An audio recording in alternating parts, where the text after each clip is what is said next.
Le Refugee Food Festival, c'est une initiative citoyenne qui est née en juin 2016, co-organisée par le HCR, l'agence de l'ONU pour les réfugiés. Et suite à ça, il y a un kit méthodologique qui a été créé pour que des citoyens dans leur ville puissent monter leur Refugee Food Festival avec les restaurateurs locaux, les associations locales qui leur présentent des chefs réfugiés.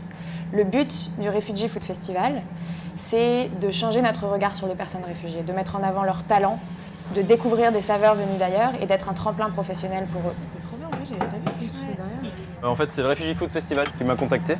J'étais à la recherche de 6 ou 7 chefs, je crois, sur l'île. Et ouais, le projet me correspondait carrément, donc j'aurais demandé de venir et ça s'est fait en une demi-heure, 3/4 d'heure. Bah, ça touche à la personne, c'est de l'humain. Et ça touche aussi sur un choc de culture d'un point de vue gastronomique. Avec Fadi, on a passé la journée ensemble et moi j'ai appris des choses aujourd'hui. Je pense qu'il en a appris aussi. Et on est vraiment sur un échange de goût, de saveurs, de fonctionnement qui sont super intéressants, quoi. On est allé au marché de Oisem, chez un spécialiste de tout ce qui est produit oriental. Donc moi je ne connais pas forcément ces produits-là, donc Fadi m'a montré exactement ce qu'il voulait, m'a expliqué aussi ses produits. Et je pense qu'il y a quelques produits que je vais continuer à travailler après. Qu'est-ce que tu apprends avec Mathieu? Partager le cuisine français et arabe, français et syrien exactement. Le problème en Syrie, après je vais au Liban, je travaille dans la cuisine libanaise. Je fais ce soir bois chiche avec le crème sésame, avec citron. Ça veut dire en arabe hummus, kebsi, salade, fattouche et taboulé. Sur la métropole lilloise, vous avez 5 restaurants et 5 chefs réfugiés qui participent. Mais en Europe, parce que c'est un Refugee Food Festival européen, cette édition, c'est dans 13 villes et 6 pays.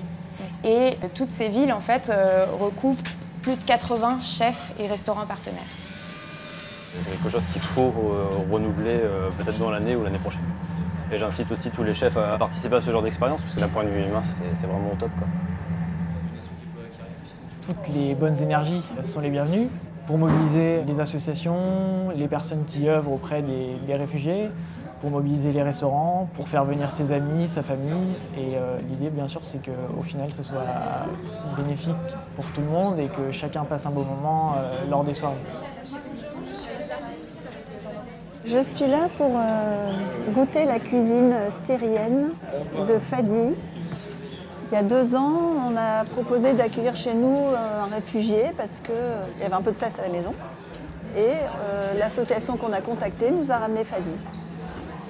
Et au début, on pensait le loger 2 mois, 3 mois, enfin jusqu'à Noël. Et puis finalement, il est resté 8 mois parce qu'il attendait ses papiers. Et tant que les demandeurs d'asile n'ont pas leur carte de séjour, ils n'ont pas le droit de travailler. Donc pendant 8 mois, il était à la maison, on a bien mangé.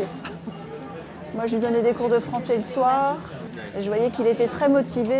Je me suis beaucoup attachée à lui, ma famille aussi. Je l'ai aidé à faire venir sa femme et ses 2 petits-enfants. Je suis devenue sa marraine.